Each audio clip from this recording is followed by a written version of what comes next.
स्वर्गीय निवृत्ती शेट शेरकर आणि स्वर्गीय हिराबाई निवृत्ती शेटकर यांच्या स्मृतिदिनानिमित्तानं ज्या प्रमुख पाहुण्यांचा आपल्याला उपस्थिती राहिलेली ते माननीय श्री भास्करराव पेरे पाटील, राष्ट्रपती पुरस्कार प्राप्त सरपंच आदर्श गाव पाटोदा, खरं तर तुमचं या शिवजन्मभूमीमध्ये सहर्ष स्वागत करतो. या कार्यक्रमाच्या निमित्तानं अनेक दिग्गज मान्यवरांना आम्ही नेहमी या ठिकाणी बोलवत असतो. त्याच्यामध्ये अनेक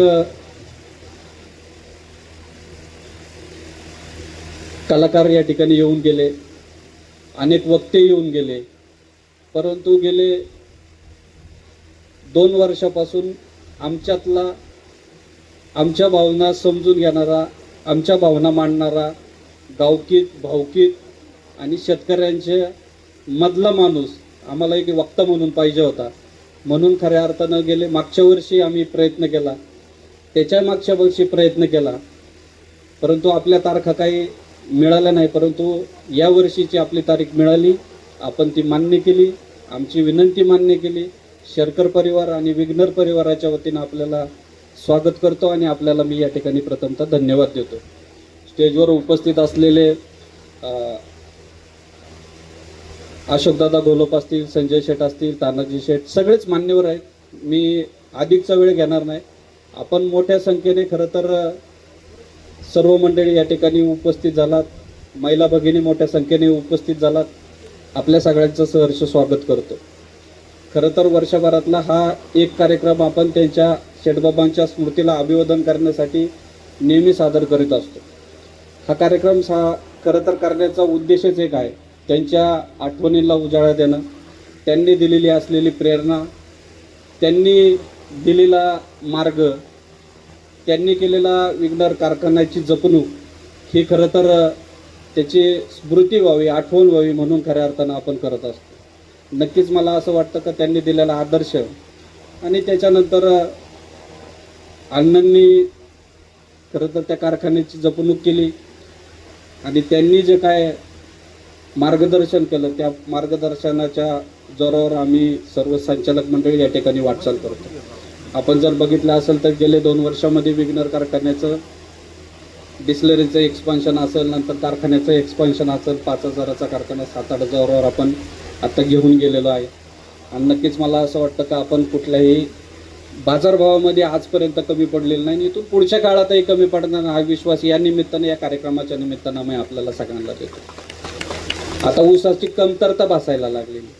पहिला ऊस 16, 17, 18 महिन्यानंतर तुटायचा, तोच आता 11-12 महिन्यात आम्ही शेतकऱ्याला विनंती करतो का तोडायचा आहे, तो म्हणतो थांबा अजून एक पाणी भरतो. कारण कारखान्याचे एक्सपान्शन केले, कपॅसिटी वाढली. मागच्या वर्षी कमीत कमी 10 लाखाच्या पुढं क्रशिंग व्हायला पाहिजे होतं, ते 7-7.5 लाखावरती क्रशिंग झालं, 8 लाखावरती क्रशिंग झालं. मग साधारण नाही म्हटलं तरी आर्थिक बोजा किंवा आर्थिक घडी त्याची विस्कटल्यासारखी या निमित्तानं जाते.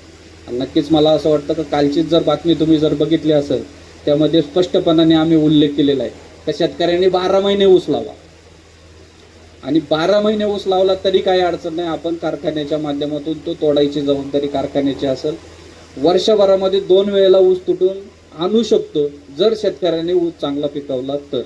आणि मला असं वाटतं का आजची परिस्थिती जर बघितली तर परवाच मोदींनी सांगितलं त्या सगळ्या गोष्टींचा म्हणजे सोनं खरेदी करू नका, डिझेल पेट्रोल व्यवसायाला, म्हणजे पुढं भविष्यामध्ये आर्थिक मंदी येऊ शकते. आज जर बघितली तर कांद्याच्या परिस्थितीच्या आंदोलनं 2-3 दिवसापासून आपण बघताय. भाजीपाल्याचं मार्केटची सगळी परिस्थिती आपल्याला सगळ्यांना ते सगळे शेतकरी, मी काय त्याच्यावरती विश्लेषण करणं काय मला वाटत नाही करायला पाहिजे, परंतु शाश्वत आणि शेतकऱ्याला हमी भाव देणारं पीक असेल तर तो फक्त ऊस आहे. त्याच्यामुळे शेतकऱ्यांनी जास्तीत जास्त ऊस लावा, जास्तीत जास्त बाजारभाव द्यायचं काम आम्ही सर्व मंडळी या निमित्तानं करू. वेळेवर ऊस तोडायचं कामसुद्धा कारखान्याच्या माध्यमातून आम्ही करू.